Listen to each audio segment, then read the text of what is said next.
के टाइम में हिंदी जो है वो मातृभाषा के रूप में डिग्रेड क्यों हो रही है।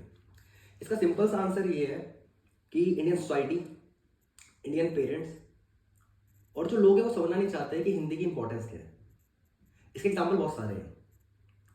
जैसे कई इंडियन पेरेंट्स जो होते हैं वो आकर लाइक हमसे बात करते हैं। एज ए टीचर मैं बच्चों को जो है वो 6 से 8 तक पढ़ाता हूँ और उसके अलावा मैं 11th 12th क्लास के बच्चों को पढ़ाता हूँ। तो एज अ तो पेरेंट जो होते हैं हमारे पास आके ये आग्रह करते हैं कि जो हमारे बच्चे हैं उनसे इंग्लिश में बात करिए। 6 से लेकर 8 तक के क्लास के जो बच्चे हैं उनके पेरेंट्स आके हमसे बोलते हैं कि बच्चों से क्लास में इंग्लिश में बात करा करिए, बच्चों को इंग्लिश सिखाइए, क्योंकि स्कूल में फाइन लिया जाता है बच्चों से हिंदी बोलने पर। अब आप एक बात समझिए, अगर बच्चा जो होगा अगर वो स्कूल में हिंदी में बात करेगा तो स्कूल वाले उस पर फाइन लगाएंगे। तो बच्चे के मन में साइकोलॉजिकली क्या जा रहा है कि अगर मैं इंग्लिश बोलूँगा तो सही रहेगा, स्कूल के लिए रिस्पेक्ट मिलेगी, और अगर मैं हिंदी बोलूँगा तो स्कूल फाइन लगाएगा, तो हिंदी बोलने से बचेगा स्कूल के अंदर। उसके घर वाले भी घर में ये डिमांड कर रहे हैं कि भाई तो इंग्लिश बोल। इस वजह से क्या हो रहा है कि हिंदी अंदर ही अंदर पर देखा जाए तो उसके लिए डिग्रेड हो रही है, वो हिंदी को वैल्यू नहीं दे रहा। हमारी सोसाइटी में भी यही हो रहा है कि आज के टाइम में एज अ स्टेटस सिंबल हम इंग्लिश को देखते हैं, हिंदी को नहीं। जब हम बाहर जाते हैं तो बाहर जाकर जो हम इंग्लिश में बात करते हैं, इंग्लिश में लोगों को बोलते सुनते हैं, तो हमारे मन में साइकोलॉजिकल असर आता है कि हाँ इंसान पढ़ा लिखा है। बट इंग्लिश सिर्फ एक लैंग्वेज है। पर लोग क्या करते हैं, लोग लैंग्वेज को जो है वो नॉलेज से कंपेयर करते हैं। इस वजह से हिंदी जो है वो धीरे धीरे डिग्रेड हो रही है। गाजियाबाद का एक स्कूल था सेंट थॉमस, जिसमें 2012 में एक न्यूज़ आई थी कि वो जो है बच्चों पे 10 रुपये फाइन करता है हिंदी बोलने पे। उसके अलावा आज की सोसाइटी के अंदर जो जेन ज़ी जनरेशन आ रही है वो भी हिंदी बोलने से बचते हैं काफ़ी। वो इंग्लिश बोलना चाहती है, इंग्लिश बोल के कूल दिखना चाहती है, बट रियलिटी में अपने देश की जो लैंग्वेज है या जो उनकी मातृभाषा है उसको इंपॉर्टेंस देना चाहते हैं। मैं 12वीं क्लास के बच्चों को पढ़ाता हूँ। 12वीं क्लास में पहला चैप्टर जो है उसका नाम है द लास्ट लेसन। उसके अंदर बता रखा है कि कैसे जर्मन और फ्रांस की वॉर हुई थी 1890 के टाइम पे, और तब कैसे जर्मन जो है उसने फ्रांस के 2 शहर अल्सेस और लॉरेन में जो है जर्मन भाषा को इम्प्लीमेंट कर दिया था और फ्रांस भाषा को बैन कर दिया था। फ्रांस के लोग जो हैं उन्होंने कैसे जो है अपनी लैंग्वेज को छोड़ा नहीं, उन्होंने अपनी भाषा के ऊपर वो टिके रहे, उन्होंने अपनी भाषा बोली। और आज एक टाइम आ चुका है कि फ्रेंच भाषा जो है वो हमारे देश में पढ़ाई जाती है।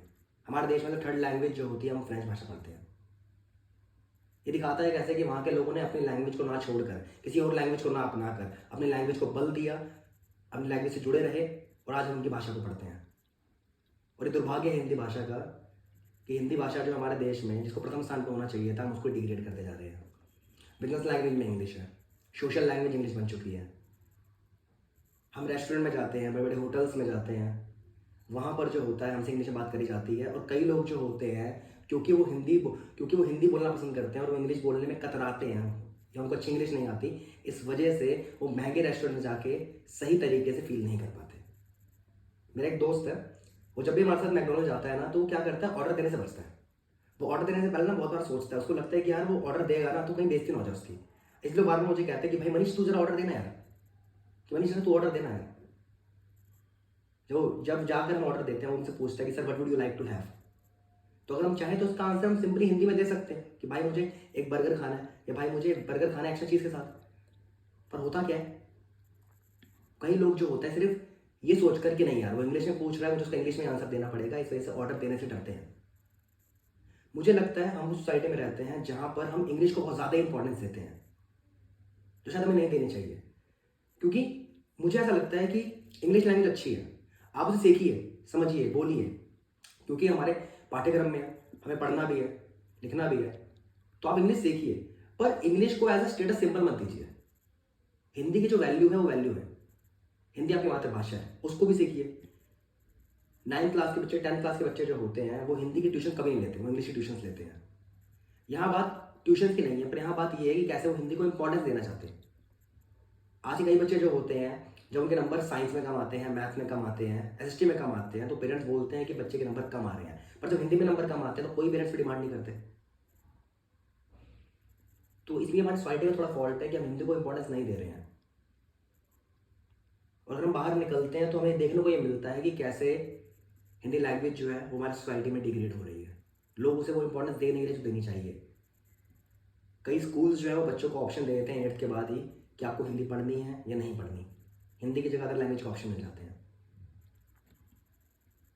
मुझे लगता है कि हिंदी भाषा को भी उतनी इंपॉर्टेंस मिलनी चाहिए जितनी आज के टाइम पे इंग्लिश होती जा रही है। लोगों को हिंदी बोलना चाहिए, हिंदी लोगों की मातृभाषा है और समाज में हिंदी को उतना स्थान मिलना चाहिए जितना इंग्लिश को मिल रहा है।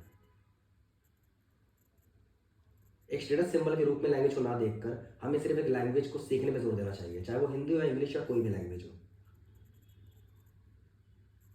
क्योंकि एक लैंग्वेज जो होती है वही की होती है फ्रीडम का एक देश के लिए। अगर फ्रांस के लोग जो है वो अपनी भाषा छोड़कर जन्म भाषा अपना लेते तो आज फ्रांस फ्रांस का रहता। सेम ऐसे अगर हम लोग जो है वो हिंदी भाषा पे जोर नहीं देंगे तो हमारा हिंदुस्तान हिंदुस्तान नहीं रहेगा।